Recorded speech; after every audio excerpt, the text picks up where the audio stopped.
Chasing dreams down that open road. Living fast, baby, all I know. Daddy told me gotta give it my all. Cause we're some blue-collar outlaws. We're living life at full speed, there's no pacing.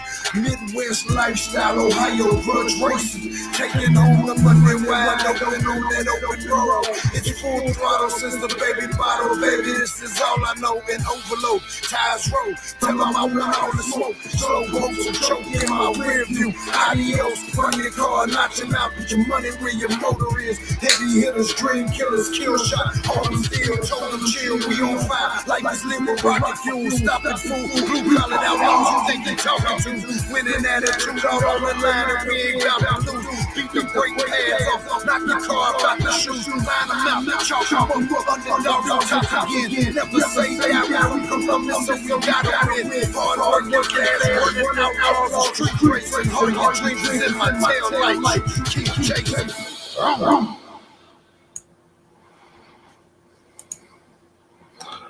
What's up, everyone?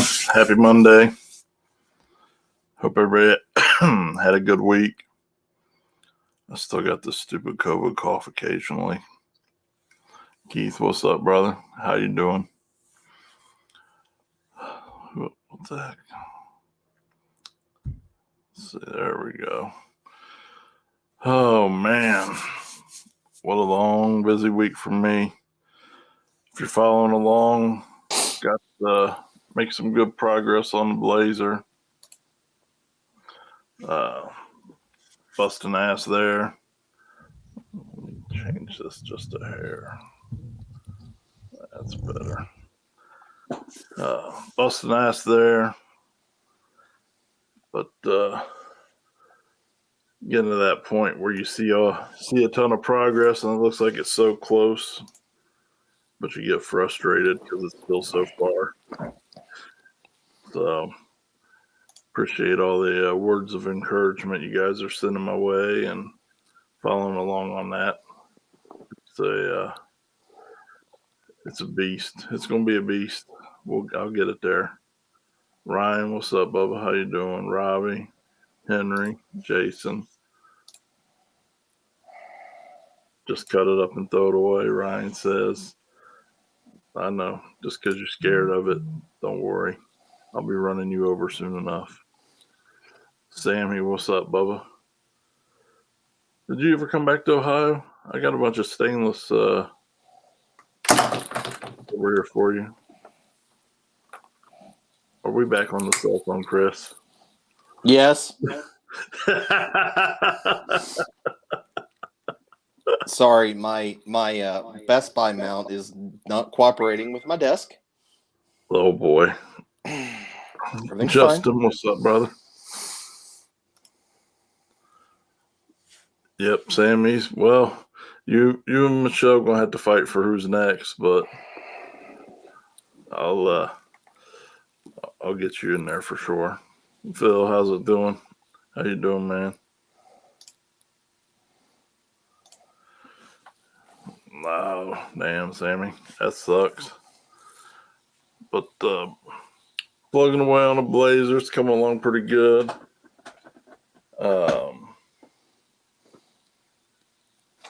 Well, Josh, you can ask the box here in just a few minutes. They'll be coming on here in just a few minutes, and you can ask them about that. I know I know they're excited about it. Which one do you think is better, big block or small block? I mean, I do love a big block, but I see a lot of badass small blocks out there in no prep world, so that's a toss-up. If I could buy whatever I wanted, I would have a big block. But I got to go the more affordable route, so that's why I got an LS. Thaw out, I wish. I might be going. Yeah, Misty, it will be worth it when it's all done. I can't wait to let go of that damn button. Corey, what's up, buddy? Did your dad not send you the link? Get in here. Man, I don't know about. I'm gonna move this. I put the camera in the way of the damn comments, like a goofball. I might be going to thaw out. I wish. I'm staying here, man. I'm working on this Blazer. I'm not going to any races until Blazer's done. Running late. That's all right. Hell yeah, Richard. I know you bring the badass small block to the game this year for sure. Big blocks and 88s is the new fad for sure. I'm not gonna lie. If I had gangster ass big block money, I'd have one and with some 88s on it. Maybe some 89s, just so you know, I could say something like that. But you know how it is. We're guys. We always got to talk a little shit. As soon as I let go of the button, it's going to flip over. Everybody keeps saying it's going to flip over. I'm telling you, you'll see. You'll see. That thing's going to hook and book, man. Jason, what's up, brother? I'm a Ford guy, but that's gross. 98. See, we all don't have Justin Cox monies. We can't afford to put 98s on a big block. Pro shit. We're talking about big block Chevys, not Hemis, not all billet Hemis, Mr. Cox.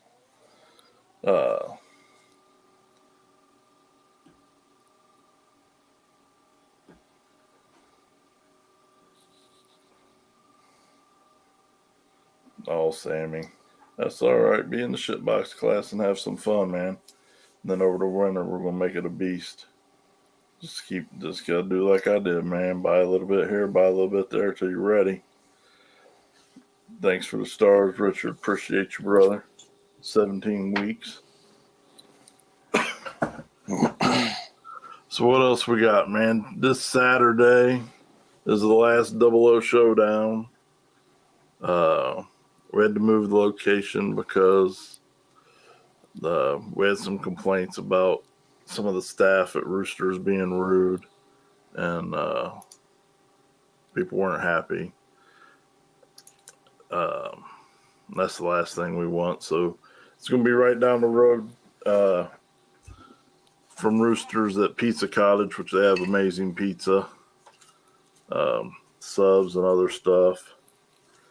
And Bill Lutz, I think he thinks he's going to win, and that's why he gave me this idea. But it is a really good idea, anyways. So on top of money and prizes, I got some first, second, and third place ribbons, and they're not plastic. They're not cheap plastic. They're actually pretty nice. Look at that bling bling. But Bill thinks he's getting this one. I don't know about that. I'd like to see somebody put Bill out first round in the big race and then in the buyback race. I'm gonna have to come up between now and then. Now that I'm talking about it out loud, I'm gonna have to come up with some sort of bounty.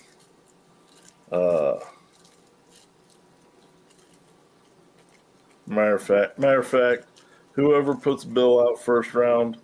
Whoever puts Bill Lutz out in the first round, at the 00 showdown, I got a hat, a T-shirt, and a tumbler for you. And then if somebody else puts him out in the buyback race, I got a hat, tumbler, and shirt for them too. But you got to put his ass out first round each race. Don't let him get none of these medals. Chinese Olympic medals left over. I mean, but I did sanitize them. No Wuhan. Yeah, Sam, you better come out Saturday. Jason, how you doing, brother? Hopefully you're feeling better. So we got waiting on. So I think that's about it for all the small talk stuff. Waiting for Corey and the gang to get on here. In the meantime, what would you do this weekend, Chris? Nothing. My plans got derailed.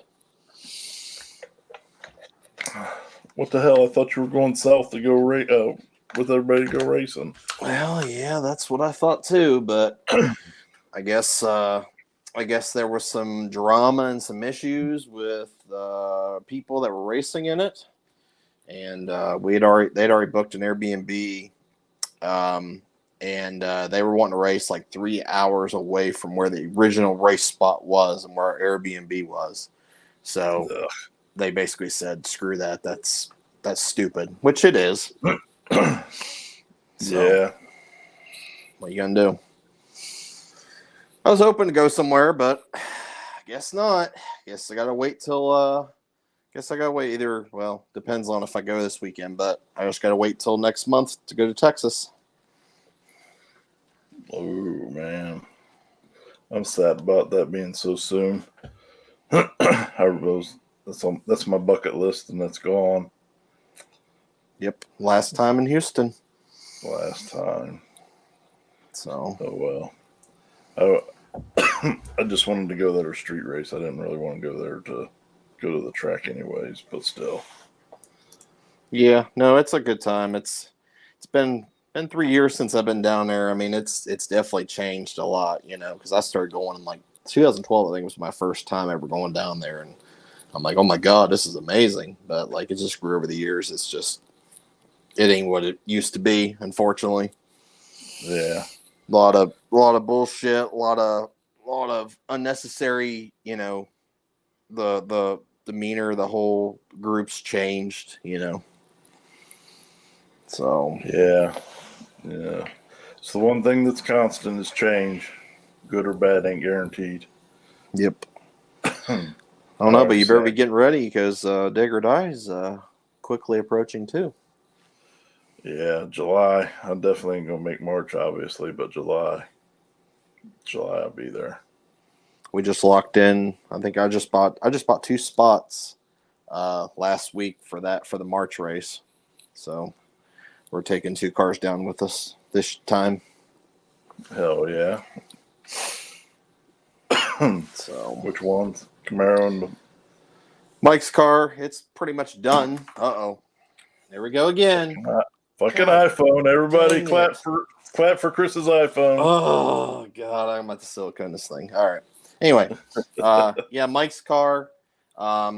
Lizer's car was, and then he's got this. Then he just figured out because he just ripped it apart because he thought something was wrong with it. He's like, "Oh, everything's fine." Puts everything together. All of a sudden, there's water leaking out of the block. So he's got a cracked block. Ugh. So he's out. So I assume we'll probably take Tom's car with Mike's car. Mike's car's done.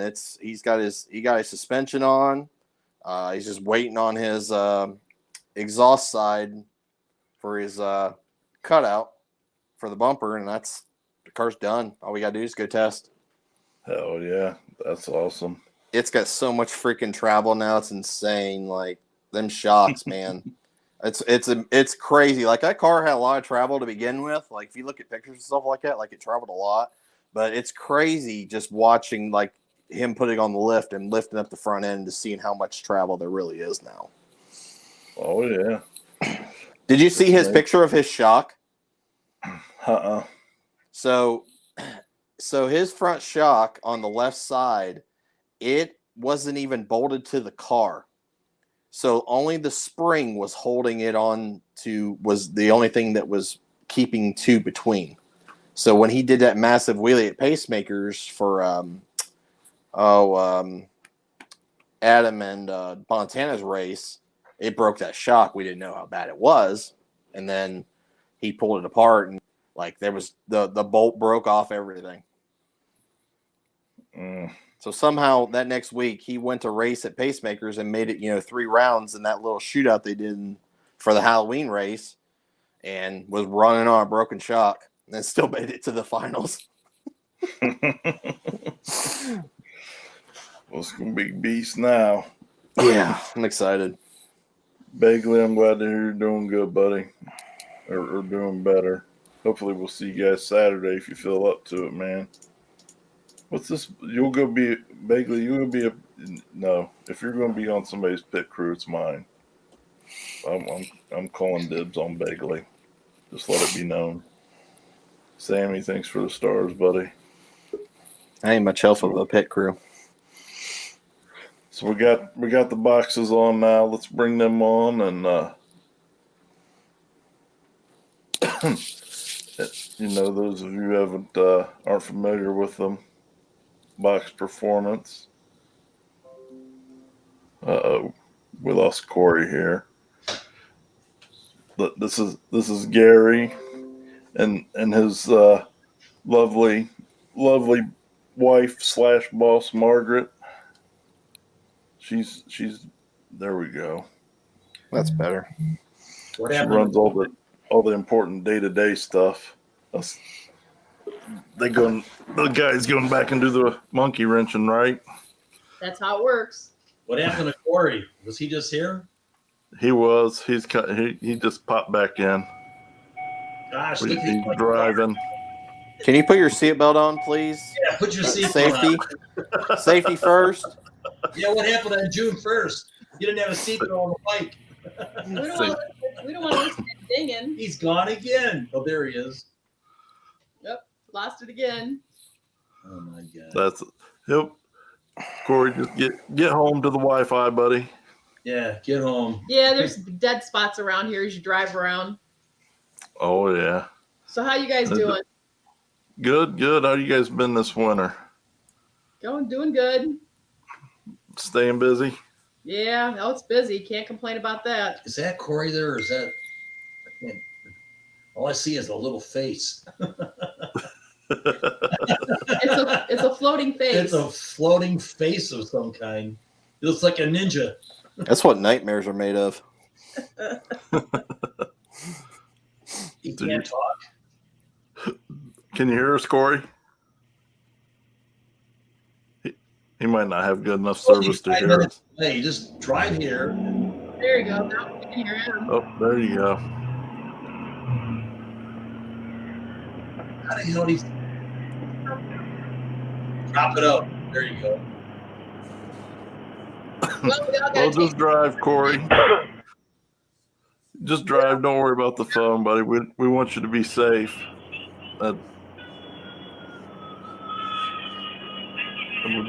We'll see you here in a minute.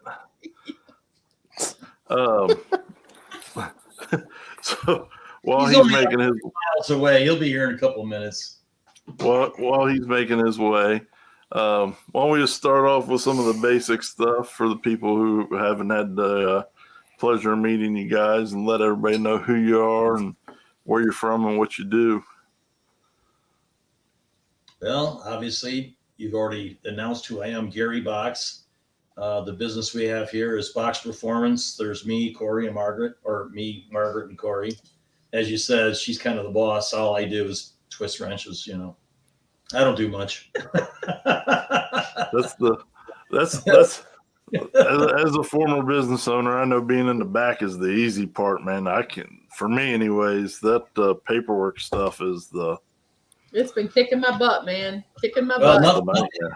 Nothing you could take out of a box just goes on. You have to modify everything anymore.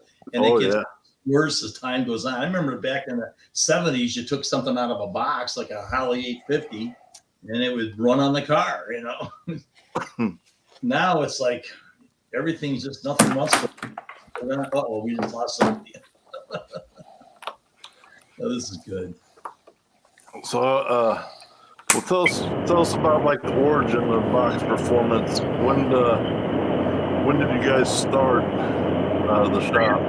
Hey, it's finally working. Can everybody hear me? Yeah, you're making too much noise. Wow, it's finally working. It wouldn't work before. I'm having struggle with it.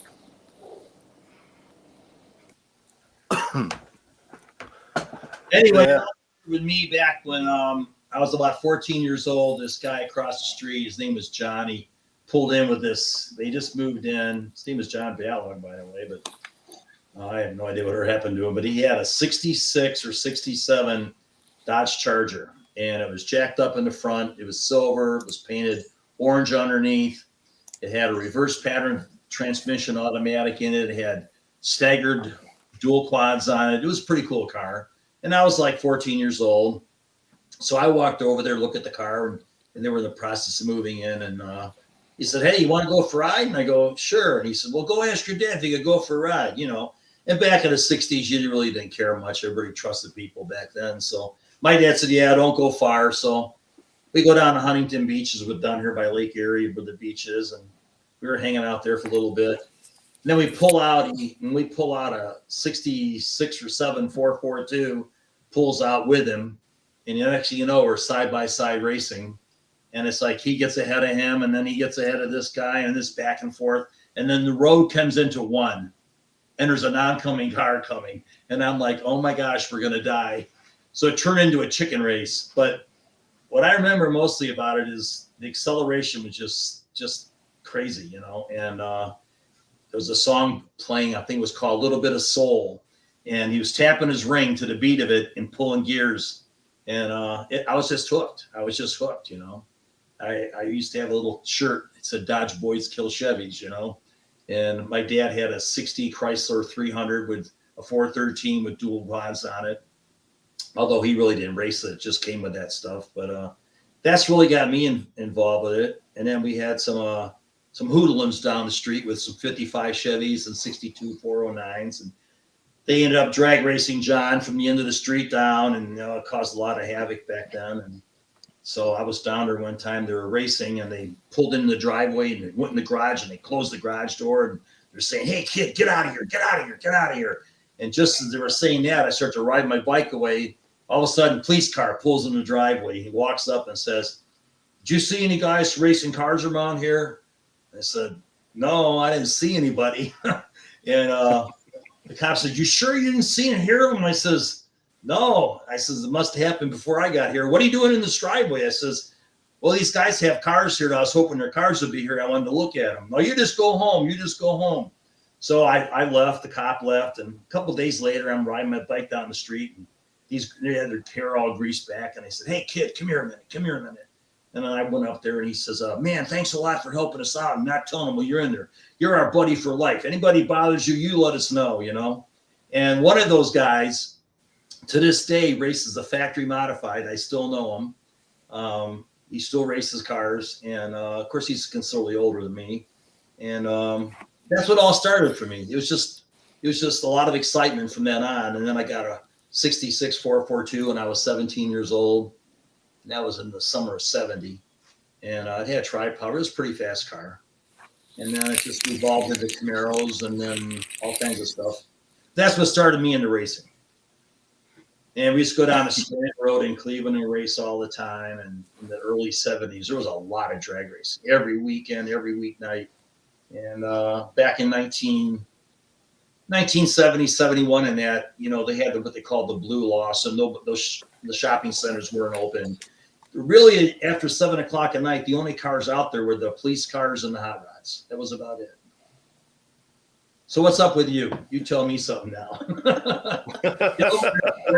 got things to say. Well, No, you got plenty to say.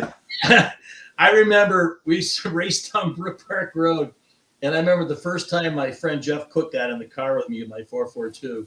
And I had just redid the transmission, and I slick shifted the gearbox so we'd shift real good. And we're going down the street, and we're racing this guy in a 396 Nova. And every time I shift gear, the back end would slam over, hit the curb, bounce off the curb. Then I hit third gear and slam over, bounce off the curb.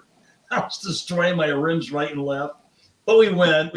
It was all about winning, But, Oh, yeah. It had a 433 factory gear in it. And sounds like Corey's here. It had a 433 gear in it, 4-speed, close ratio, and a tri-power. And I spun hot bearings in it until I figured out how to stop that. And then I bored the block out. And before you know it, I went to a junkyard and found a 455 in the late summer of 70. And I took all the guts out of that and put it in my engine because the blocks were all the same. And then I traded it in to Town and Country Auto Sales down on Brook Park Road for a 69 Z28. That was my first Camaro. And then it just evolved into a lot of Camaros and a lot of different hot rods. Here comes Corey walking in. I remember one time I used to work for Lorain County, the LCC in Sheffield over there.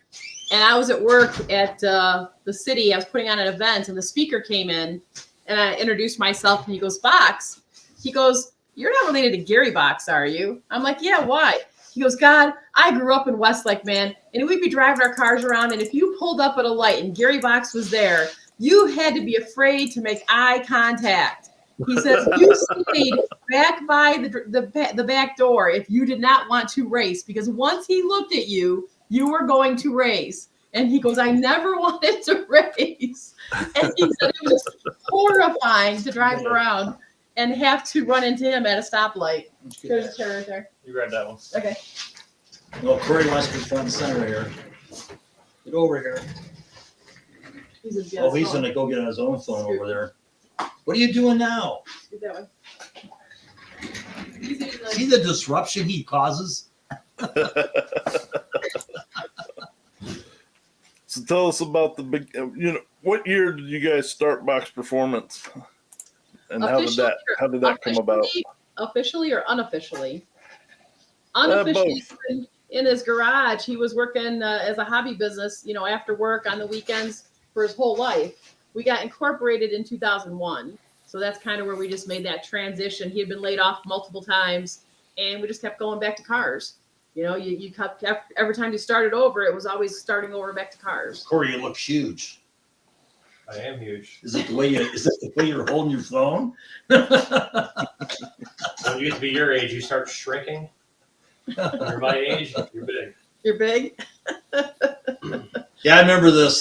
My sister had a friend. This guy's name was Art. He had a 65 Impala. It was silver, red interior. I guess it doesn't matter. But he had a 327 in it with a 4-speed and a 488 gear or something. And, he'd come over to visit, and I'd always be wanting to talk about his car. And he said, hey, kid, here, take my keys. Go drive it. I said, well, I don't know how to run a 4-speed. That was about 14 or 15. Well, learn. You can go teach yourself. He figured I wouldn't do it.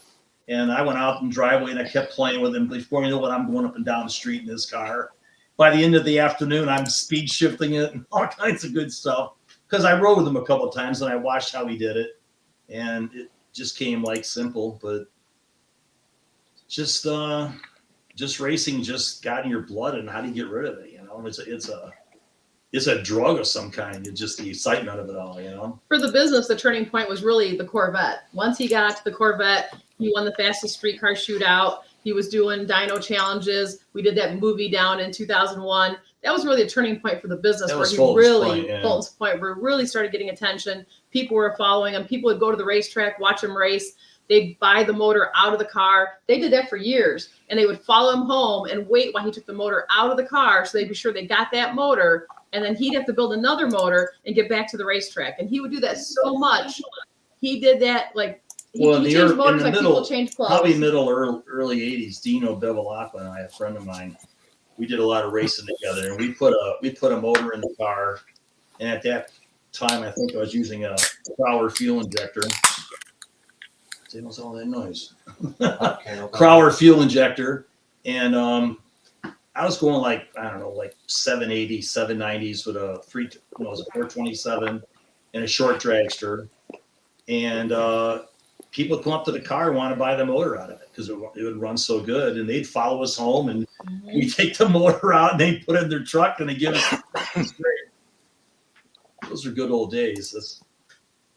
But when I first got my Corvette, Gary Reese, I took the car over there, and we gutted the car out, and Gary Reese built the chassis into the car, and I wanted steel floors in it, and I wanted to be comfortable to drive because it was made just for street racing and just for the street.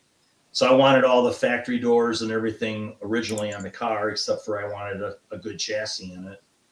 And I wanted it safe. And Gary did a good job of it. It's like a It was a 98-inch wheelbase car, but for some reason it got shortened up by half an inch. And then Corey joined. I was going like, I don't know, 820s in the very first pass, and it was like the fall of, might have been August of 1999. I got her running, and we went to the track the following week, and it went like 820, then 810, then 80 before the day was over. Then the following weekend it went in the 7s. So it was already in the 7s in the 90s. So I was pretty happy with that. We won a bunch of that Carcraft Dyno challenges, and one in Lima, one at where we scared the bear at the Piston Power Show that one year. The Autorama. The Autorama. But then Corey grew up, and he had all these exciting dreams for us to do that we probably never would have done if he hadn't pushed us to go do them. But it really started when you started tearing the car. Remember you tore the Corvette down? Remember you took it down and you did all the Heim joints and the suspension, and you started changing all that? Then he calls me up one day. He says, I got to talk to you when you get home. I get home. He says, hey, we're going to go race this street race up in Pontiac, Michigan. I go, we are? He says, oh, yeah, side-by-side racing. He says, and we're going to win the money. I says, what's that? And he says, well, you can take whatever you want as long as you can fit in your car. I says, we can barely fit the both of us in the car. Where are you going to put it? He says, well, I'm going to mount her on the top of the car. I'm going to mount her on the wheelie bars. I'm like, you're dreaming. And he did it. He got us up there. We drove it around. We had a tank strapped to the wheelie bars, and Heidi bought one of those things that they had years ago. A roof rack. A roof, one of those roof things, and it was packed with all kinds. I said, it's gonna hurt the roof. He said, no, it won't. It won't. But that was we had 20 gallons of fuel in the roof. yeah. The air tank was strapped to the wheelie bars. It was OSHA approved. Then we had to drive in the rain. Oh, that was horrible in the rain, just pouring down rain. How'd you get us into that race? Because it was already closed out, wasn't it? Talking shit in the internet. Hey, you talking shit? Yeah, it's Corey. And where'd we go from there? So anyway, here's the thing. We had the car going like in 16 or 17. It's going like 499, 50, real consistent, runs really great. So Corey says, no, we're going to start playing with the bars. We're going to start doing this. We're going to do that. And, you're not going to sit there and just pedal it and hit the throttle and shift it when you want and blah, blah, blah. And I'm going to put it where you can just leave on the trans brake and the car will sit there at 4,500. And I said, no, I'm going to shift the car. I want to brake it. I want control of my car. All right, Dad, I'm just going to control the timing. I said, okay, you can try that. So a little smart ass gets us going 480s before you know it, 485, 489. And that felt pretty damn fast in that little car. Then when he was talking to Hughes, and then Hughes did us a 6-lug converter because he kept breaking the flex plates. So we put this 6-lug converter in there, and Rich Mulby was the guy there that does the converters. And we put the converter in the car. Corey played around with some more suspension work, and damn if it didn't go 470 right on the money, 151. It was like, wow, what a ride that was. And then he comes along with his IROC and blows me away and goes 440s and 50s. So there you go. He had to be faster. Well, Corey, I'm tired of talking. Once you give them well, up, box performance had to be faster, right? Yeah. So what about the Camaro, Corey? Tell us about that. Well, it's in a bunch of pieces, I can tell you that. oh, you can go show them. Well, before that part, and then that part. Well, he's in one piece now. See, he's even walking. How do I put this camera? Oh, we're getting the view. You're gonna get the tour. How do you flip the camera? Go to settings or go to cam. You There you did go. it. You did it. Kind of chopped that up, didn't you? See that car underneath? That's the Corvette.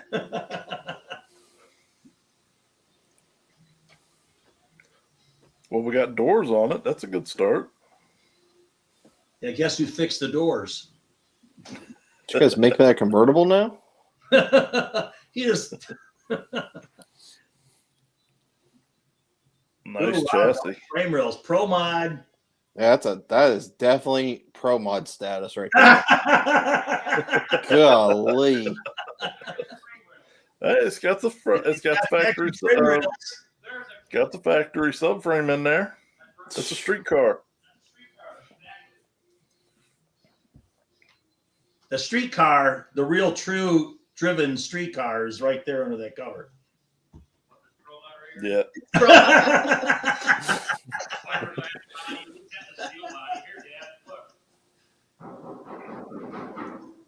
That's all right. Your car's lighter than mine. That's nice too. So Take what? the engine room too. Well, the engine room's kind of messed up. I kind of left it a disaster today. 600 cubic inch big block in it. Short deck, Nice. 800 deck. I've been doing them things since 1975. 4.5 strokes in a low deck block.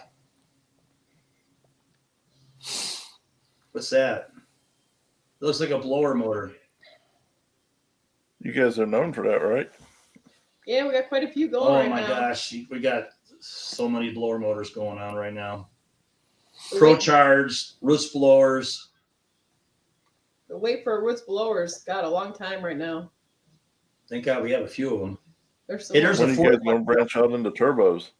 There's a 427 there no. from a 1967 Corvette tri-power No 435 horse. turbos. Hey, show them Nice. this cane motor. Underneath there, it's got a it's got that Holly. Oh, you can't see it; it's too dark.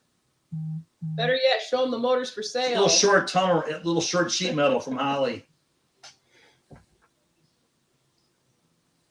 And you're walking so fast, you're like, there's a Mopar motor there. Say, walking fast, you're not going to think of him that. That's a 400 stroke to a 513.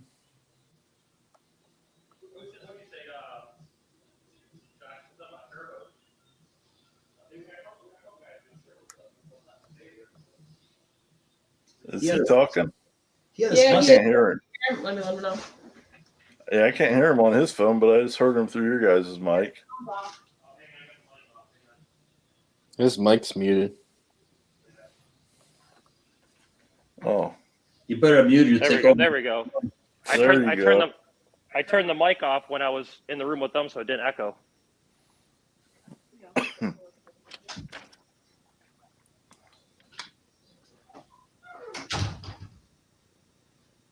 what's up, Robert?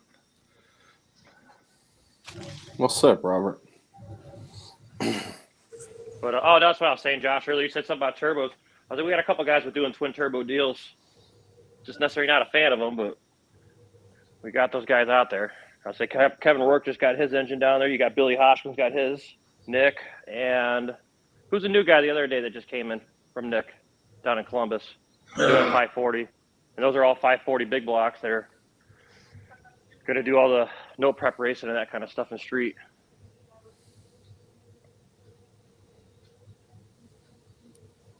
Shit, here's the next popular thing coming out now. All that donk racing.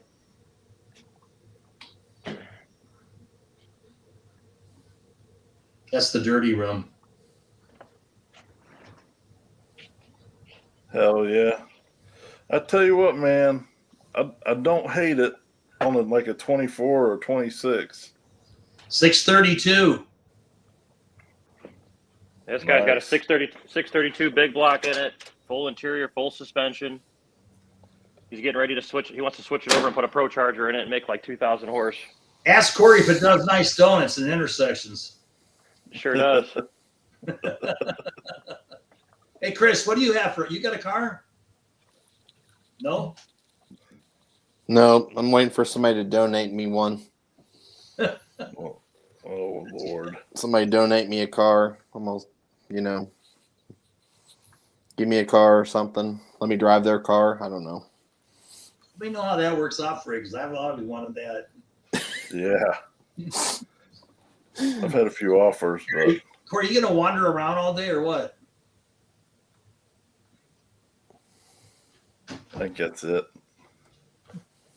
Anyway, these roots blowers, if you put the right camshaft and the right carburetors, they really work good.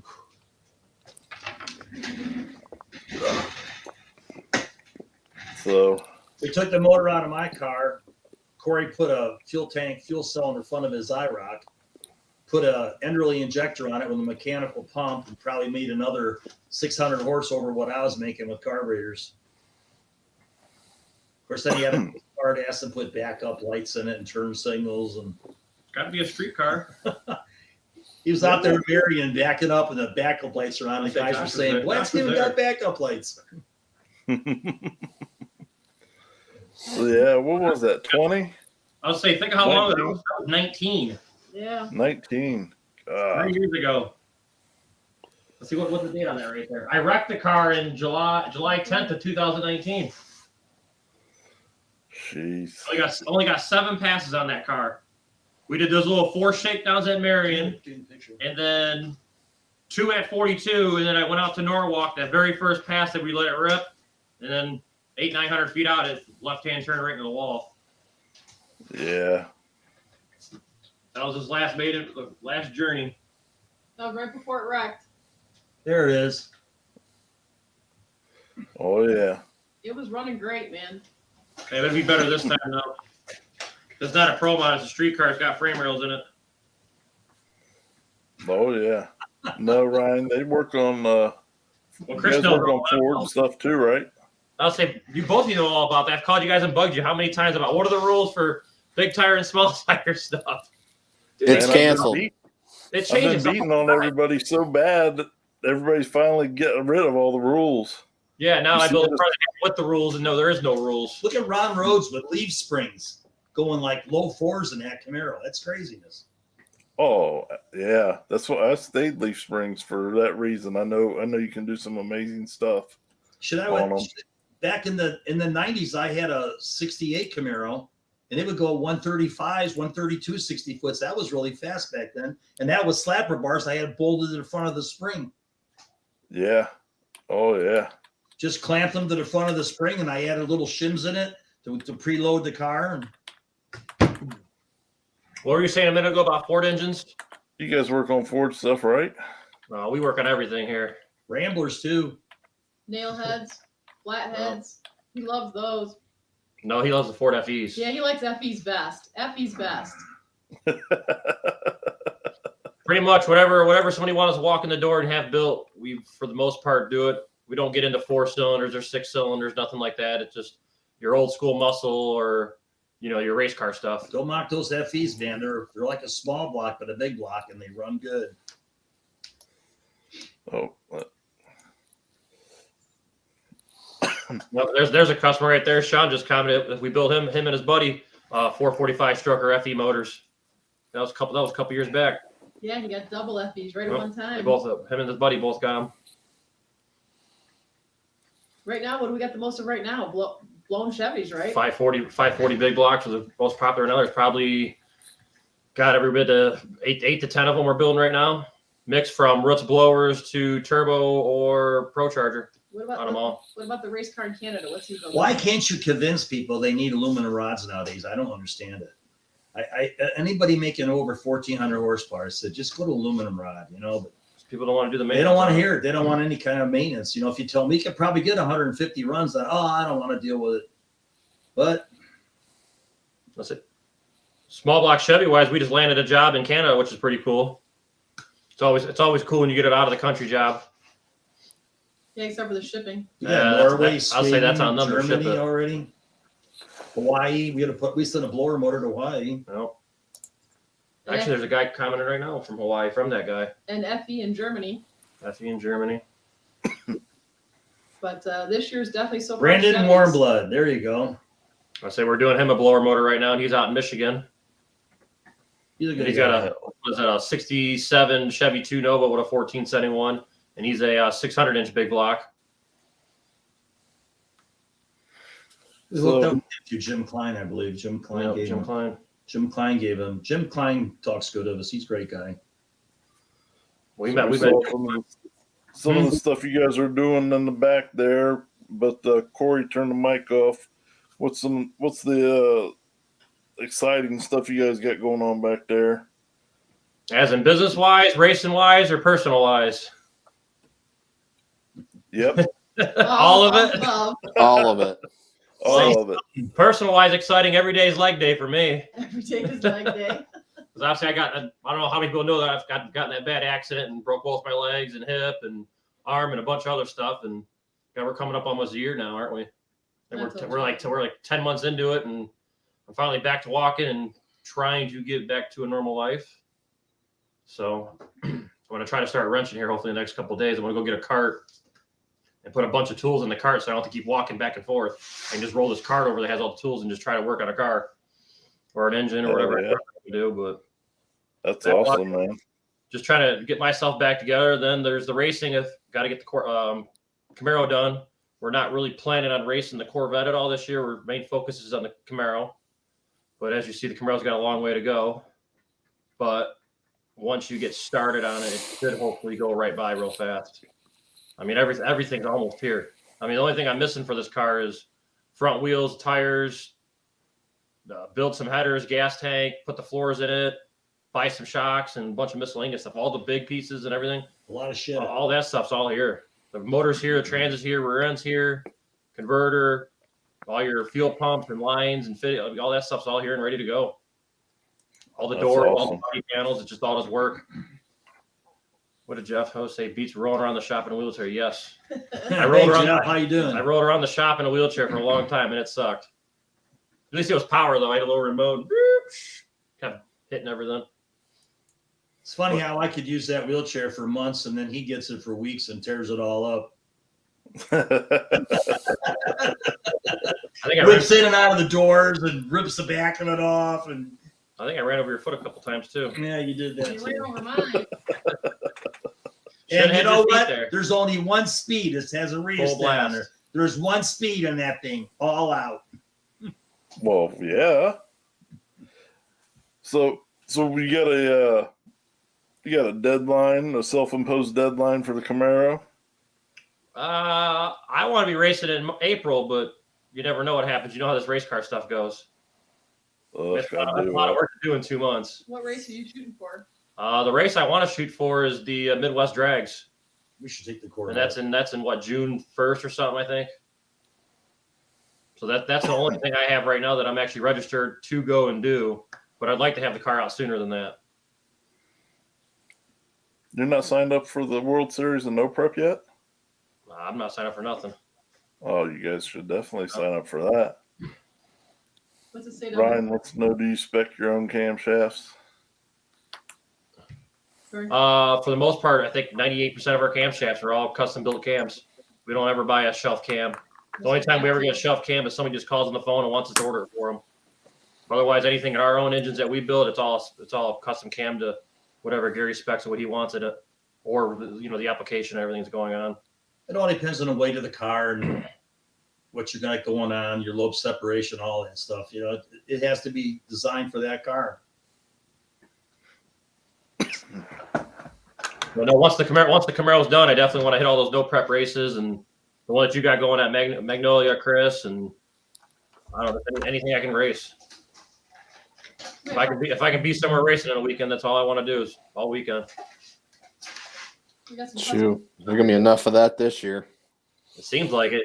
God, it seems like every other day there's this popping up, that popping up, and in today's world too, it's not like it was when he was racing, where you just raced around here. Now you got guys from California and Ohio guys in Cali, and everybody just goes all over the place and does all this racing.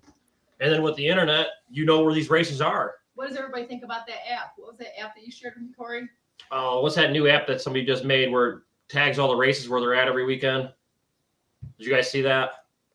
Yeah, I forget what it's called. I think there was two guys that put it together. I can't remember what the one is named. I think it was Greg McCoy is one of the guys that put that together. Race date, and you go in and you put your race in, and it tells you where there's races all over the place this weekend or that weekend. I would think that'd be a game changer for trying to What race. about street racing? Does it tell you about street racing? That's the app I want. Probably not. If I remember correctly, that was going to be a private thing, not an open thing. Oh man, yeah, it's kind of crazy, man. It's a lot of tracks got greedy. Seems like this year, everybody all of a sudden's a promoter. Mm-hmm. It's quality over quantity. Look at look at the price of parts. It's just an insanity. Look at the MSD stuff, how it went up. Oh yeah, everything's shooting up through the freaking roof. Insanity, man. God, Sooners had went up $400 a head on a pair of small Yeah. blocks. That's crazy. It's $800 more. And that was like an overnight thing. Oh yeah. But you know what? People are still going to keep buying it. The people haven't stopped walking through the doors. The phones haven't stopped ringing. People just keep buying and buying and building and building. The Oh industry's yeah. crazy. We'll bitch about it, but we're gonna do it. Yep. Hey, it's not my money. So with the Camaro, what are you doing for engine? It's got a 540 big block in it. 540 big block Chevy. All aluminum with a 1471 blower on it. So we'll see. So what kind of horsepower goals do you have for that? You're Well, gonna be lighter. Last engine wasn't aluminum, was it? I was not. Okay. Last engine wasn't aluminum, and I've lightened the car up. Even putting a K member in it, I've lightened the car up from what it was as a chassis car. So, which is actually funny, is that because everybody thinks tube chassis cars are super light. This car now is lighter with the K member and everything in it than it was as a chassis car, and it's got freaking double frame rails in it. Yeah. Once you cleaned up the floor and got rid of all the extra bars you didn't need and just did things differently, the car ended up being lighter. Heck yeah. So it's still 3,400 pounds, but Yeah. My car's a 396. cars are heavy, man. Oh yeah. But I'm gonna try. Oh, I'm yeah. gonna try something with Pro Systems. We're gonna try to build 3 carburetors and do 3 carburetors on top of the blower instead of doing an injector hat this time. Because with the injector hat, all you literally have is idle and wide open throttle. At least with a carburetor, you have mid range, you have more control over it. So we're gonna see how this works. So I'm pretty excited to get that started and going, and especially to go do like the Midwest drags and drag week and all that. I mean, it'd be kind of hard to drive around with an injector hat. Yeah. Yeah. We're gonna see if we can get the blower motor to do it. Hopefully we can get past the first day. But also too, the idea with putting the frame rails in it so I can go back and forth from big tire to small tire. So I don't know which I'm going to do more of, but it's at least there where I can go race somewhere. I don't necessarily have to. I mean, obviously here in Ohio, there's a lot of small tire stuff up here. I'll tell you, A lot April more 15th. April 15th is a big ass. Is a big turning into a pretty big race down at US 60. They got 42 big tires locked in right now, and the pot's 17,000. There you go. Are big tires coming back now? I don't know, but based on this race, it sure does seem like it. I can't think of one race that's $17,000 payout that had that many cars in the last couple of years. I mean, there's the what's the one in Texas that's usually a good turnout? Redemption or whatever it's called. That's usually a big turnout for big tire, but you don't see too many for big tire at all. Yeah. Armageddon's probably is right now the biggest big tire count that there ever has been, and there was only I think like 40 cars because we looked it up the other day in that group chat. And if they get over 40 big tires, this will probably be the biggest big tire race that there ever has been. Well, It's hard to race big tire on a prep track, though. The violent wheel shake is crazy, unless you got 16,000 horsepower to keep the tire going. I mean, if you're racing big tire on a track, I mean, you better be going real fast. This track will be fast once it comes around. It's gonna get fast. I'll be anxious to see how fast they go. Is it actually racing down the track or backwards, or what are they doing with it? It's asphalt, ain't it, Josh? Yeah. They moved it out to the asphalt, so it's a front side, but the first half of the track is concrete, but they extended the shutdown 450 feet, and they're starting at the asphalt. Where's this Yeah, at? so the first 100 feet was concrete. First 100 feet was concrete and really, really fast. And then after that, it got sketchy. So they're just making it one consistent surface now by eliminating the concrete. How long before Billy's got his motor ready, Corey? I don't know who says. I didn't read that whole comment. What did it say? looking forward to Billy getting his 540 going. How long before he's ready for startup? Do you know? I believe he's almost close. I think the car's just getting wired right now. Aren't you going down there for startup? No, I say when the car gets back and he's ready to fire it up, I'm supposed to head down there and hear it start up and see how it goes. Yeah, he's just he's debating on who is going to wire it. He's got two options and he doesn't know which way he's going to go yet. So I think everything else is done except for wiring. Go with whatever option and get you in faster. Yep. Man, I called around for like 10 work and stuff, man. These guys are telling me 18 months out and 12 months. It's like, holy crap. It's a whole race season. The year's done. Yep. But you know, skilled craftsmen are getting sure farther and few between. Everybody wants to be a freaking customer service representative, work from home.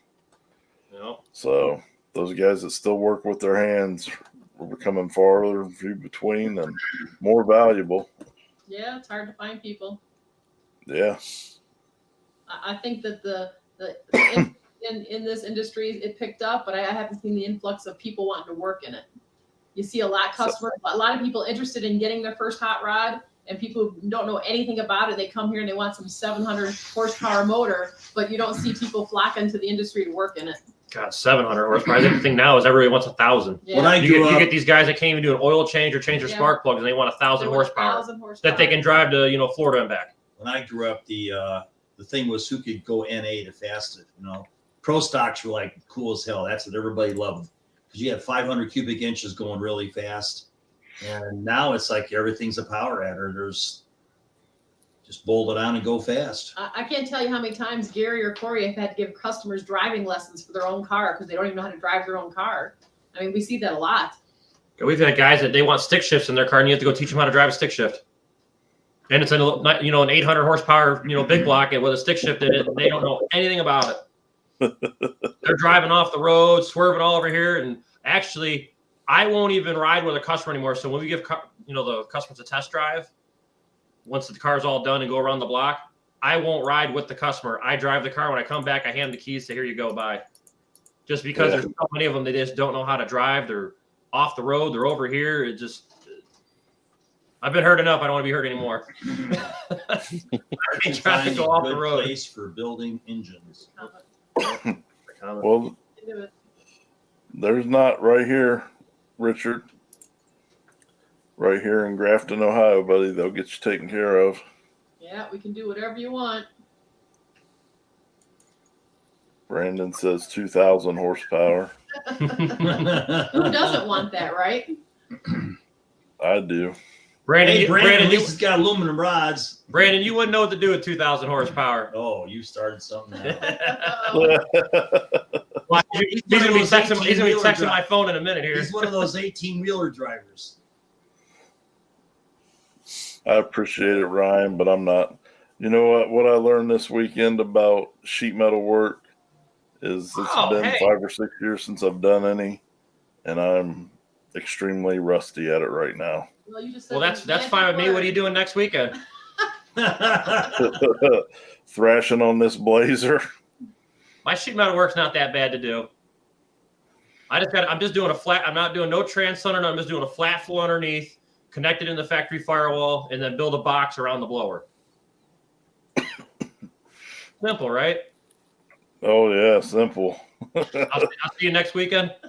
Yeah. What other parts do you need for your car? I don't need much. I just need it assembled. At this point, fab's almost done. I just got to. Who's doing all the fab work for you? This hillbilly right here.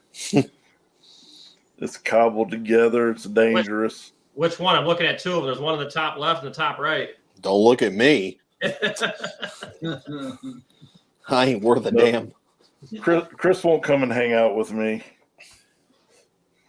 He doesn't like us hood rats. He likes to roll. If I was a roll racer, he'd be down here with me. Get the hell out of here. People still do roll racing? Yes.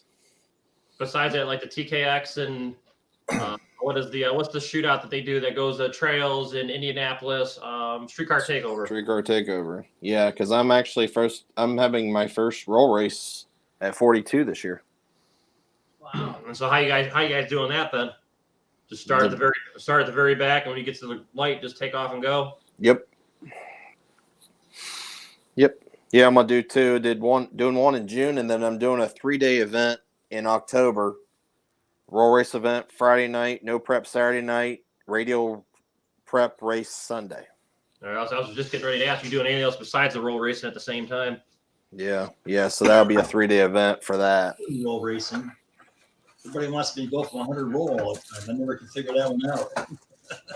Dude, I can go 200. What do you want to do? Yeah, how is that roll race? So when you actually take off and go, like when you're doing the track there, how fast are they going? You just trying to pace each other at 40, 50 mile an hour? What are they actually doing? I've never really even paid attention. Pace, left lane sets pace, 40 mile an hour. And then they go through, and then whoever goes across the finish line first is the winner, obviously, because, he'll tell you your mile an hour and stuff. And if it'll tell you for puppy kicking too and whatnot. So yeah, well, both good for all those Corvettes and Vipers and all that stuff. They probably love all that. yeah, it should be all right. My gear. Mm-hmm. Why not? Because it's gay. Roll racing my Corvette in high gear? I've done that a lot of times with bikes on the street and stuff. That's great. No, because we're not racing the Corvette this year. Oh, bullshit. The Corvette can stay the way it is. It's going to stay in one piece, and you can go drive it around. Trying to race two cars is just too much. I got to at least go on the track one more time to make sure I can drive. I was gonna say, you really think he's not racing? I got the car running and back together again, and he takes it to the track on this little private deal thing, and he went down the track 330 feet, coasted 510. Well, I didn't get to do that. Then he shook the tires and bent my wheelie bars all up. And Corey, that was Dino. He said that Street Outlaws is on, and one of the racers was wearing our shirt. What's that guy's name? Chris Rankin. Yeah, he's on the show right now. He just called us. He saw our shirt on him. I supplied Chris Rankin with some parts. I supplied him with some Holly parts and some random stuff here and there for his. God, what kind of car is that even? That little 80 Conquest. Yeah, that's what it is. Conquests. Yeah. Corey. Hell yeah. what's that race we went on and watched that one time out? It was out. I'll find I think your Chris. number on I the think website. Chris had. Tell him to go to Box Performance. Yeah, it's Richard. It's either on the website or you can go on Facebook. You'll find the phone number.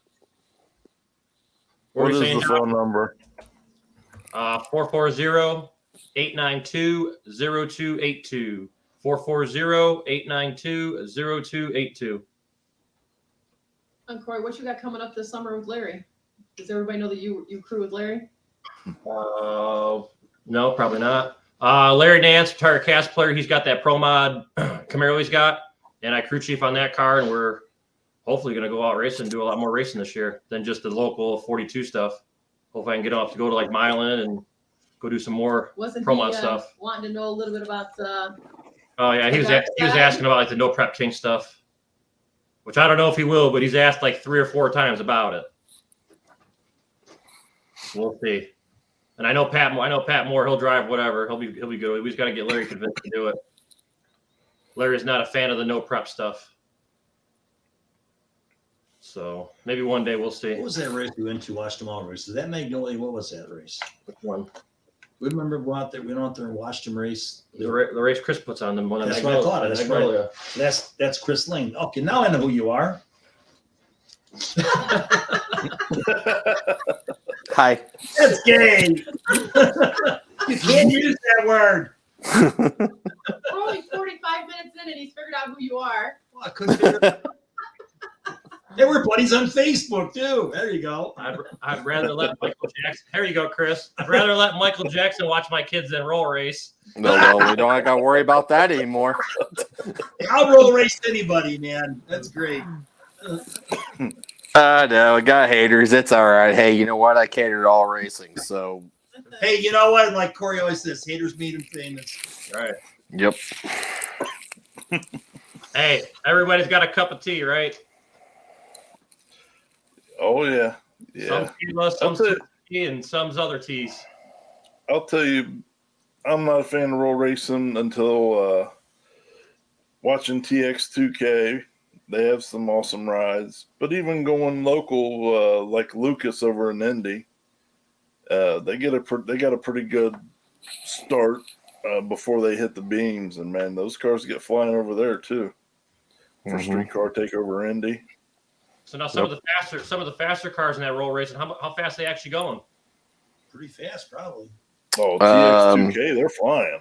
So I would say probably the fastest roll race that there's been right now at Streetcar Takeover is like right around, I think a little bit right around 200 mile an hour.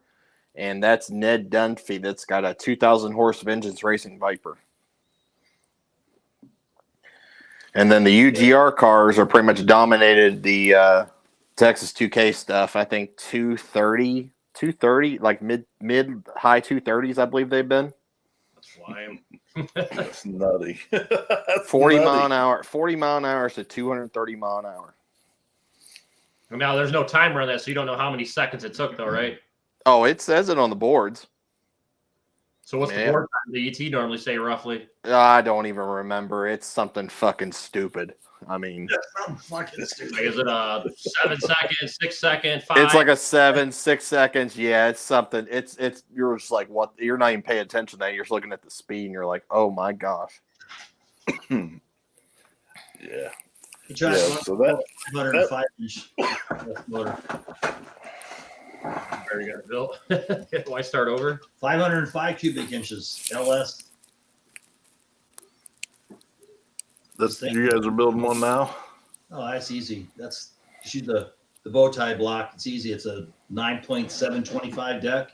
You can put a pretty big crank in there, and you can bore it 4-inch 200. You can make a big motor. Yeah. Just use an LS7 head fully ported, or you get a. There's some aftermarket heads that work pretty good. I think Mass got some good heads. What'd you end up doing? A single turbo or a twin on yours, Josh? Single 98 113 Yeah, whose brand is that? VS. VS Racing. Item spec build it for the motor. Yeah, I got 298 millimeter on 3s I want to get rid of. Brand spanking new in the box still. Heck yeah. Well, I might get rid of one of them. I don't know. I got too many projects going on. I still got my Fox body I want to put together. And I thought about putting that together with a Coyote and a single 98 or something, but I guess I got to get one job done first, right? Yeah. Set them on the shelf. You just Set have an it. expiration date. Twin turbos. Why do you take it all apart? But then again, I could sell those too, and there's more money to put towards the race car. So This is true. you watched that whole build, didn't you? Where I had that Fox body that I had when I was 15. I've had it all my life, with teenage license driving. I started Project Whoop Dad's Ass with it and ripped it all apart, put a 6.0 cert cage into it, factory floors all the way to the front and back. And then I just got too carried away and just couldn't afford to finish it. When I first started doing this, I believe X275, the radio racing, I believe they were going like 480s and 90s when I first started building this car. And now look how fast they're going. And then after wrecking the Camaro, I dug that car back out and tried to get that together. And I had my big block, and I turned the big block over to a twin turbo. That's where I had the 298s from. And I had my buddy Nick do all the fab work. Nick Mazzelli did all the fab work and built all the headers and, made it all look good. And then my dumb ass pulls it all apart, puts that car away, sells all the shit, and brings the Camaro back out. And then I just now got the Camaro back from Kevin Rourke. Kevin Rourke did all the tubular cage work for it for me. So once I get some more stuff done, then I'll send it down to Nick. Yes, and let Joe, Nick... racing is racing. It doesn't matter what you do. It's just fun.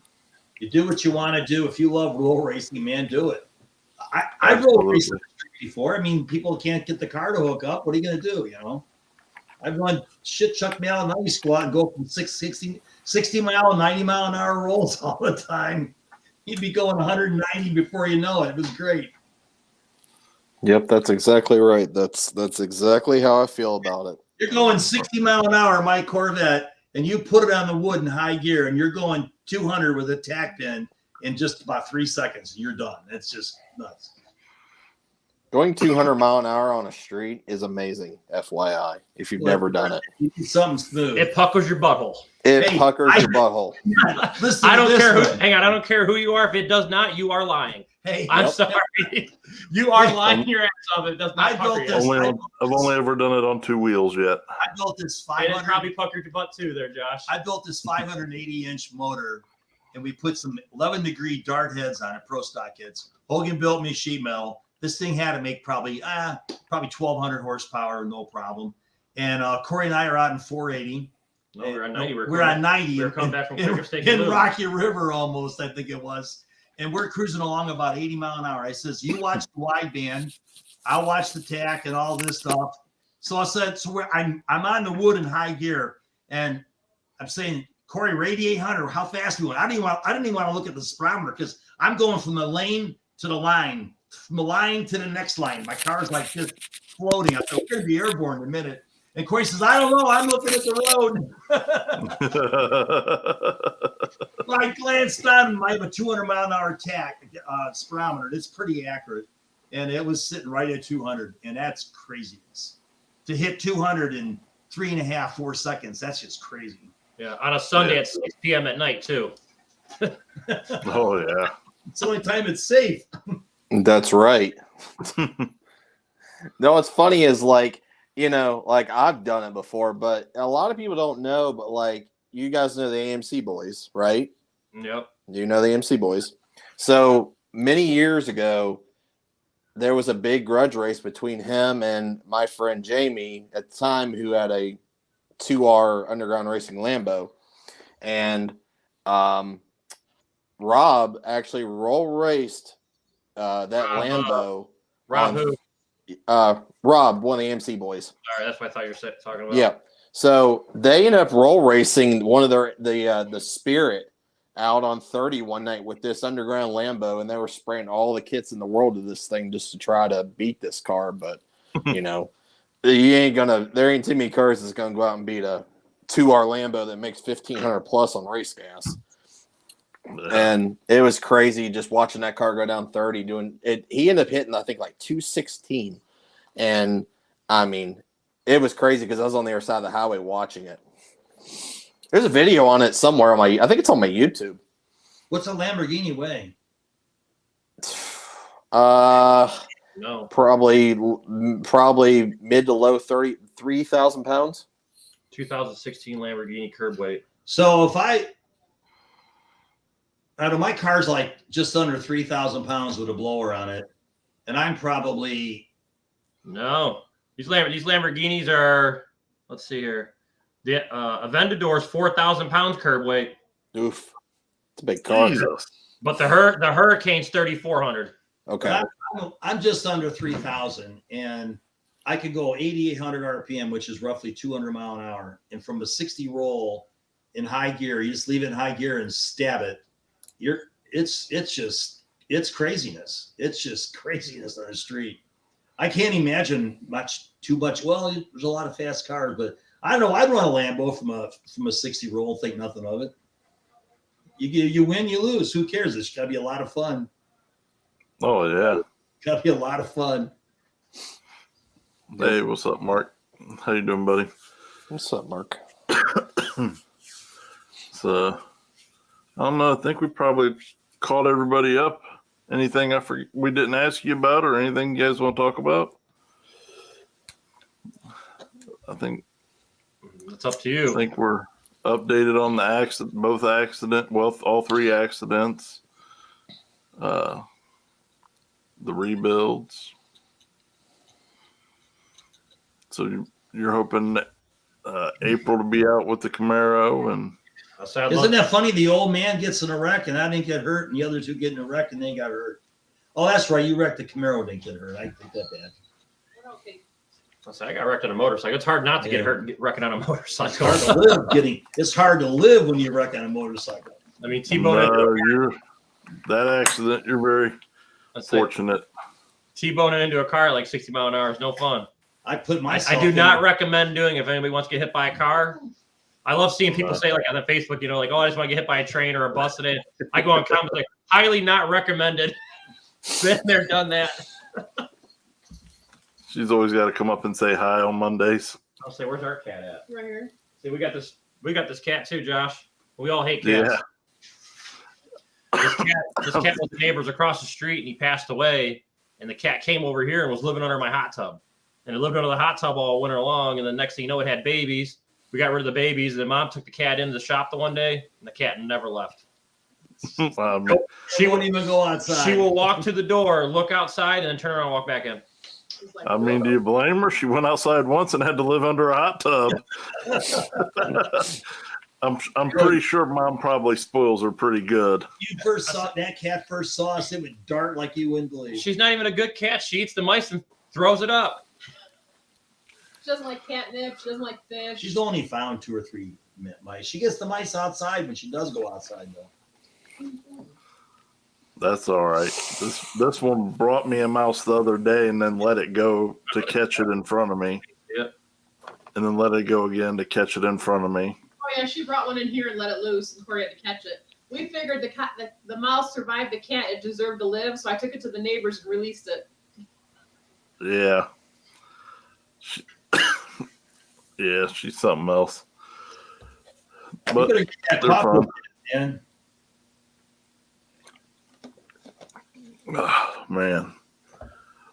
So April for the That's why. April for the Camaro. Corey says Dad's not racing, but I already know better, Gary. Shit, he can hop in the Camaro and race. I don't care who races it. I just want to go racing. I just don't. I think if we got this Camaro that's built for racing, why would we race the Corvette and then spend all the money with double different ignitions and all this other stuff and all the maintenance to have 2 cars that can make that kind of power? It's just too much. Now the voice of reason is going to speak in the back. Both of them guys have surgery coming up, so let's just throw that in the mix there. I'm fine. Mm-hmm. Mine's a foot surgery. All I need to do No, is yours just is wide a open knee. knee Yours is a knee. surgery. So is his. Mine's just the other knee got to get fixed.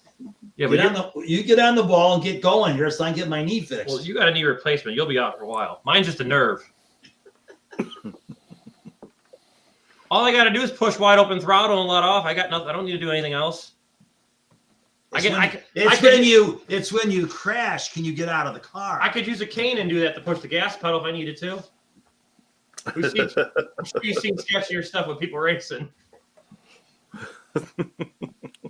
Probably not recommended.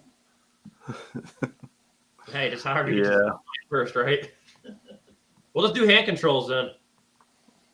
Hey, there you go. Brandon says make sure you finish his motor before the surgeries. Better finish my motor before the surgery. Definitely not. Definitely. He's trying to find me bearings for his motor. I go fine. Don't worry. Settle down. Brandon, just remember, you would have brought it up 6 months ago when we first talked. You'd be having it back already. Oof. Oof. Don't make him cry. Oof. No, he kept saying, I'm coming. Man, it's a 4-hour drive. Let me do it next weekend. All right, I'm coming this. Oh, man, it's a 4-hour drive. I'll come next weekend. That's a long drive, though. Break it this time. We know it's driver error. Uh-oh. Well, I want it this time. So if it breaks now, you know he did something wrong. We'll go some guys. What was that race you were talking about in April? The big tire race that's got X amount of cars already. It's at US 60 Dragway in Kentucky. Battle of the Berg. How far Well, is they that? changed it. It was Battle in the Berg, but they changed the name of it. How far from Cincinnati is it? Or how far from It's about 4 hours from my house. It's a little over. So It's a for you little guys, over about 5.5. It's a little over 6 from me, and I'm 40 minutes south of Cleveland. So Yeah. You're out in what, Canton or something, aren't you, Chris? yeah, Battle of the Birds or Battle of the Asphalt? Battle of the Asphalt. That's it. Asphalt. Yeah, they changed it from Battle of the Berg. Well, this one says Battle of the Asphalt 937, private group. Nope. Oh, no. No, that's I'll send it to you. Here, I'll look it up right now. Battle of the Asphalt's an event. Yeah. April 15th. April 15th and 16th. It's a 2-day race. But they got quite a bit of classes because they got small tire and big tire. I think it's small and big is Saturday. Yeah, hard tires Friday. Who's ever got on their phone, send the event to me because my dumb ass can't find it. Doing that right now. I'll send it to you right now. Send it? Okay.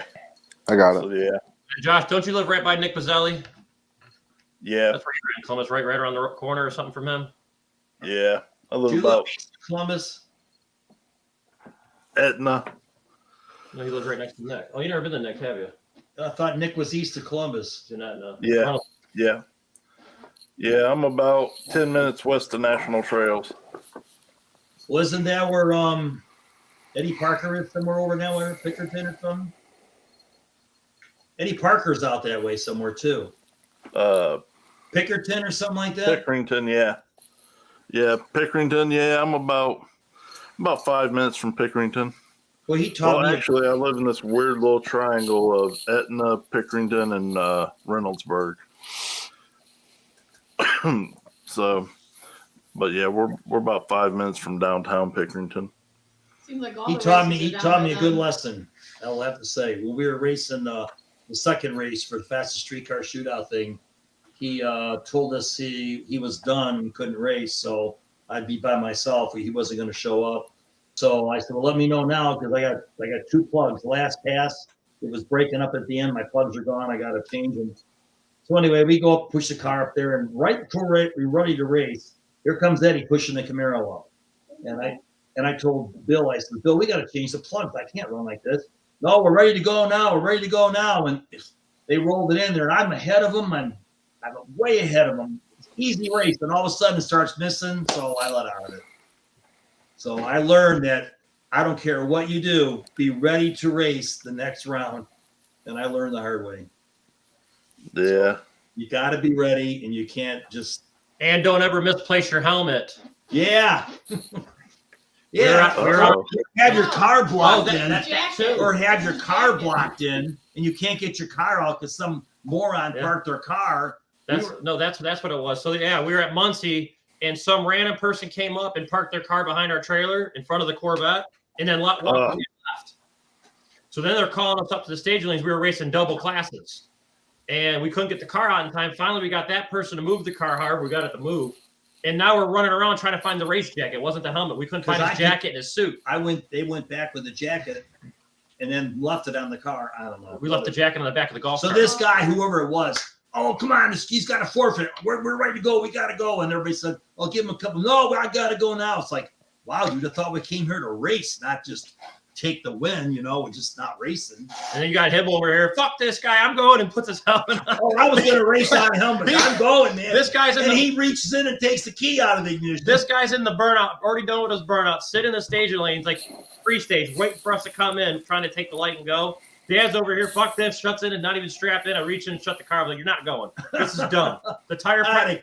I was like, we haven't set tire pressures. You're not even strapped in the car. Your helmet's barely even on. Your glasses are crooked.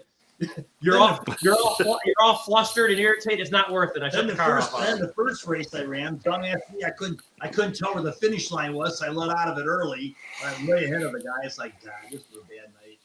Muncie definitely throws you off with the grass in the middle. Oh, it threw me off big time. I couldn't see it. It was so dark. I couldn't see anything. That's crazy. Yeah, those guys were a lot of fun that day, though. Yeah, they are. Good people. Yeah, they're always a lot of fun. It's a blast. They are a blast. God, I remember watching them on Drag Week. What was that, 2 years ago or 3 years ago? And they went through like 5 LS engines, all those junkyard engines.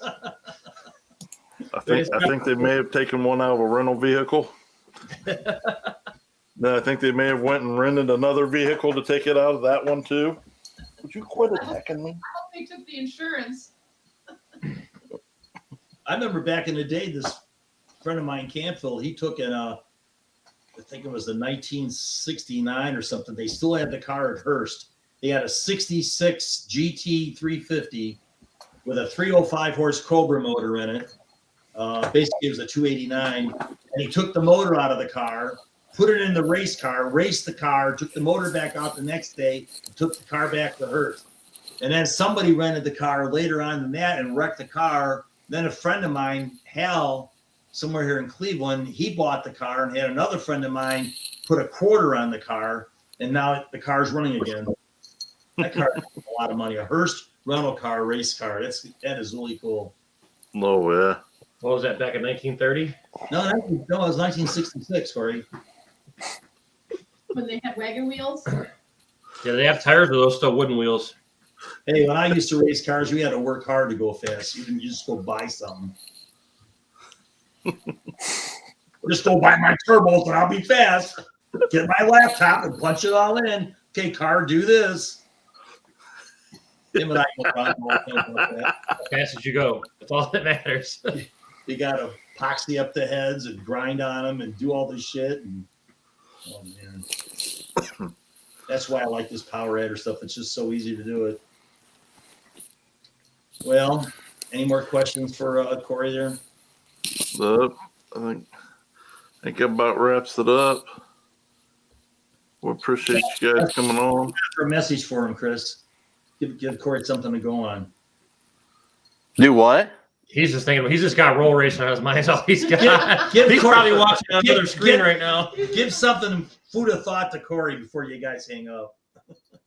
I can't even. He's probably gonna call me here in like a week and be like, "Well, can I do this to my car? Will I be legal?" My firewall is legal. That's all that matters. Well, you got firewall rules. It's fine. There we go. See, shows you how long I've been trying to put this thing back together now. All this bullshit putting that body in that car and you could have just left the thing off. Yeah. I said, put it back together as the way it was and leave it alone and just have fun. Well, I want to race small tires. So I go, okay. But 2 years ago, everybody was real big on the firewalls and all this other rules and all this stuff on it. And I wanted a car I could do big tire and small tire with. Yep. Now I should just put it back as a chassis car and I'd have been set. Oh, yeah. I guess if I sell it, it's worth more money. You can go do like LDRA or drag radial stuff with it too. So it's a multi-purpose vehicle. How many people are in here watching us? Can you tell? We're down to about 33 now. I'll say your face probably scared him away, Dad. All my stories. Well, great seeing you guys.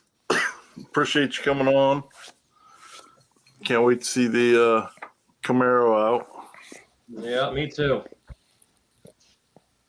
It'll be fun. It'll be fun when it's out as long as I keep it off the wall. Well, we won't talk about that stuff. Yeah, we can talk about that stuff. Positivity here, okay? This is a positive vibes show. But I get it. Here, Prepare for the worst. Here's a fun fact. Me and the Camaro both have something in common. We both have titanium.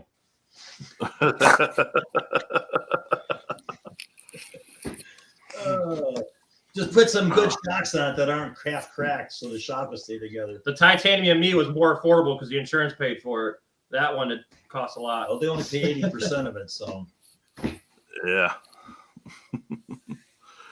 Well, good deal, guys and gal and Kitty. Nice We talking. appreciate it. See you guys. All right, see you guys. All right, bye. All right. Thanks. Christopher. Somebody said I look bored. Somebody's messaged You me. always And look bored. they said or they're like, asleep. "Are you bored?" And I was like, "No, I'm just tired. I'm tired of dealing with people today. Today was just sucked. What? You're in the service industry, my man. Today was just a bit not a good day, just all around." Then a toll place tried to charge me $15 for going 2 exits on the turnpike today. That was fun. Me and toll booths are. I'm like, I can't help it. I can't help it. The freaking machine wouldn't give me a ticket today. I'm like, how's that my fault? They're like, oh, you gotta pay $15. I said, I ain't paying $15. I said, I'm giving you $1.25 because that's what I pay every single time I go through this because I do it every single day. I said, here's $1.25. I said, raise the gate. Bye. You know, if you just go through the easy pass lane without having the easy pass, they'll mail you the amount you owe them. Nope. No. They have gates. Oh no, you're right up there on 80. You're right. They have gates. Yeah. You ain't. You can do that in PA. Yeah. No. You can't do that in Ohio. Oh, I do it all over. You're right. You can't do it there, but if they don't got a gate, I do it all over. Oh yeah, like I get presents in the mail all the time. Oh, dude, we always get a bill every time Texas happens. I mean, because we bowl through all the toll plazas. Don't even care. Don't even give a fuck. We'll get a bill like in a month later. It'll be like $75. I'm like, okay, here you go. Bye. Yeah, I get all kinds of them from all over. Last year, $2 here, $3 there. The good thing is I didn't get them because, you know, none of the vehicles are in my name. So. Oh, shit. You're like, what the hell? Where did I go? I didn't do this. I didn't get any. If they don't come in your name, you don't got to pay them, right? Exactly right. Yeah. So I mean, that's what I say. That's the way I look at it. But Oh boy. But yeah. So are you coming down Saturday? No, I think I'm gonna make a little special trip to the thaw out. Oh, that is this Saturday. Yeah. Yeah. Corey's got me a pass at the gate to go down. I talked to him a lot when I was in the hospital, and he's like, "You can come to my race." And I was like, "Okay." And he goes, "I got a pass for you at the gate already made." And I was like, "Thanks, buddy." So Corey's awesome. Yeah, he's a good dude. I really like that guy. Yeah. So I think I'm gonna venture down. I ain't got anything else to do. It's pretty free weekend. So do it. Yeah, I think that's part of what I'm gonna do. It's not a bad drive. Well, I've never been to Darlington, so yeah. Sweet. All right, Bubba. Anything else? Me either. No, other than let's see, there was a pad race this weekend that didn't get finished, unfortunately. Looked like everybody made it out first round, but basically the cops invaded them in every spot that they went. And looked like everybody, almost all the MAK guys, all made it out first round, which was good. And I see Nick Taylor posted he won some money and didn't even race, so that's good. That's a good day. Yeah. And then I think I seen Ryan. They had a cash days out in DFW. 1320, and the guys were all there. And I seen Ryan Mitchell won that race. And then there was like a $10,000 race between Cody Cook, which is one of our dealers, and Callie Nate. Who won? Callie Nate. Tough guy to beat. Mm-hmm. The Fox is fast. Yeah, oh yeah. That race, they were on that road looks so fast. I mean, it was people were flying. And what's crazy is like, you know, yeah, it's funny, like everybody makes fun of like all-wheel drive, but there was a lot of all-wheel drive trucks in that race. But guess what? You didn't see them win. But that was on a very good concrete surface. No, they got a lot of good concrete out there. Only pass I saw was some big diesel truck, all-wheel drive, but they didn't even have him on the rubber or anything. No. And he launched and he just blew the freaking tires off. Yeah. I seen that ICT billet truck beat Boosted. That's pretty big. As Boosted was out there racing. Yeah. Yeah. I haven't been following much, man. I'm just trying to not be distracted. I'm just busting ass on this Blazer. I like Limpy going live at like 1:00 in the morning, and I'm like, oh, street racing, and I'm just laying in my bed just watching it happen. No, it's nice because I always get up around 4 or 5 regardless. So when I'm getting up and he's out west, it's starting out there at 1:00 in the morning, 2 or midnight. But it's our time here, so I'm up.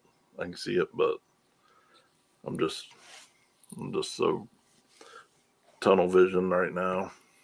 I'm really not following anything. Yeah. Kind of Yeah. boring. Yeah, it's February in Ohio. I mean, what are you gonna do?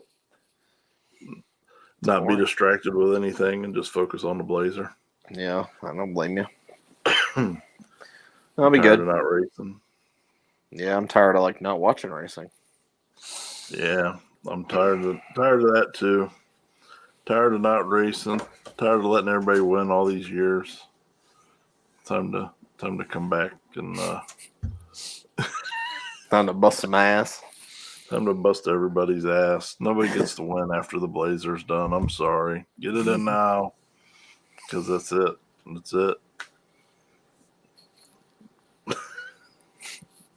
I don't think that's anywhere near realistic, but I'm gonna talk that shit like it is. Positive vibes. Positive vibes. Well, you gotta visualize it, man. You know what I mean? Yeah. You gotta visualize it. Just put it out there.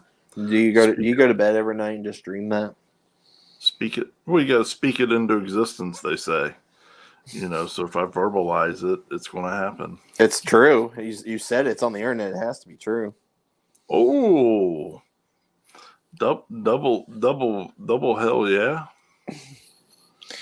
Did see Pacemakers. Well, yeah, Pacemakers finally got their schedule released for this year for the no prep stuff. I don't know if you've seen that or not. I did see. I saw a post, but I hadn't had a chance to follow up on it. Yeah. Or anything. Yeah. I'm really doing horribly right now on all that stuff. Yeah. Yeah, there's like five or six events, I believe. 5 events, I believe it is. Yeah. So that should be good. Just more work added to all of us. Are you guys flagging them? You flagging them? We're running every race. Hell yeah. So we will be there. We'll have to get all the information so we can put it out there. Yeah, I think the one event is up already, and that's they have their first test and tune. I believe it is April 1st. Yeah, I believe it's April 1st or April 2nd is the first test and tune of the year. Yeah, So, hell yeah. and then they're doing a state race, I believe, just after that. So I think Billy's running that. Not 100% on the fact of that, but Yeah, all I Steve, got. I saw about the deal at Marion. I've been staying kind of quiet about it because everybody's got all their speculation and drama and rumors on the internet, but I have heard firsthand, from the horse's mouth per se, what their intentions are, and I don't think anybody will be upset. However, it's not my place to say anything, but based on what I've heard, I don't think people will be all that upset whenever they reveal what their actual plans are. Oh, you're leaving us in suspense. It's their thing, not mine. You know what I mean? Yeah. I don't want to. And what I heard, they're kind of fluid guys. Like they do whatever they want to do. So they may change their mind in a moment's notice, or everybody who hasn't given them a chance to say what it is they're actually doing or what their intentions are or what their dreams are, who are going on the internet just yelling and screaming at them, may have helped them change their mind. The guys haven't even said anything. They're just like, hey, look, we bought a track, isn't that cool? And everybody's assuming all kinds of different shit, but Yeah. I'm just happy it's not cornfield. I don't give a fuck what they do with it. It's theirs. They own it. I'm just happy it's not a cornfield. I would like them to share it with the rest of the world, right? But bigger picture is it ain't a fucking cornfield. No, you're right. No, that's exactly right. I'll be anxious to see what happens. Might be working on something big for May that just popped up within the last 2 days. Hell yeah. So hopefully we hear something back here this week. If it does, it's going to be pretty big. Pretty big. Can't say anything more than that. Just had to one up me, man, didn't you? On the suspense stuff. I mean, it's a big deal because they've really they have been up here before, but nothing to the magnitude of like being at MAG. Pretty much is what I can say to where it'd be a properly put on event. So we'll see. Hell yeah. We'll see what happens. We'll sprinkle some fairy dust on that shit and make it happen. Trying. We trying. Cool. That's all I got. That's all I got. I'm taking the night off. I was going to edit a video for everything I got done this weekend on the Blazer, but I'm going to sum that up with 2 words right now, and those 2 words are fuck that. So I'll post a video tomorrow on YouTube. I'm just going to go chill, man. I'm a little bit burnt out. I'm going to just chill for the rest of the evening and have some fun. So No, you need it. I'll post some stuff up. Yeah. Just we'll get it done. Ryan never come down and help, you know. I mean, you can't watch this show on the shitter, Ryan. And I can't believe as many guys have been behind you that going poop takes that long.